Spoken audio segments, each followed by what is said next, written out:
বিশ্ব রাজনীতির অন্যতম সুদর্শন নেতা জাস্টিন ট্রুডো। বহু বছর ধরেই বিশ্বের অসংখ্য নারীর কাছে তিনি ছিলেন হার্টথ্রোব বা স্বপ্নের পুরুষ। কিন্তু এবার সেই হৃদয়ের বিশেষ জায়গাটি দখল করে নিলেন পপ কুইন কেটি পেরি। দীর্ঘদিনের গুঞ্জনের পর অবশেষে প্রকাশ্যে এসেছে তাদের প্রেমের সম্পর্ক। নিউ ইয়র্কের ট্রাইবেকা ফেস্টিভ্যালে প্রথমবারের মতো জুটি হিসেবে রেড কার্পেটে হাঁটেন ট্রুডো ও কেটি। সুদর্শন ট্রুডোকে এক নজর দেখতেই যেন ভিড় জমে যায় ভক্তদের। অন্যদিকে সাদা গাউনে কেটি পেরিও ছিলেন নজরকাড়া।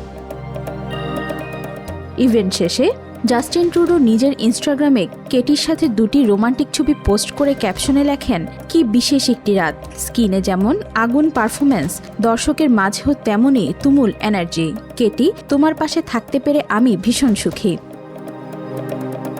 প্রধানমন্ত্রীর এমন রোমান্টিক পোস্ট দেখে পপ কুইন কেটি পেরিও নিজেকে সামলাতে পারেননি। কমেন্ট বক্সে ট্রুডোকে মিষ্টি খোঁচা মেরে পেরি লেখেন, তোমার জন্য এটা কেটি নয়, ক্যাথরিন বেবি। তারকা জুটির এই প্রকাশ্য প্রেম আর মিষ্টি খুনসুটি মুহূর্তের মধ্যেই নেট দুনিয়ায় ভাইরাল হয়ে গেছে। 2025 সালের মাঝামাঝি সময় অভিনেতা অরল্যান্ডোর সাথে কেটি পেরির বিচ্ছেদের পর থেকেই ট্রুডোর সাথে তার প্রেমের গুঞ্জন বাতাসে উঠছিল।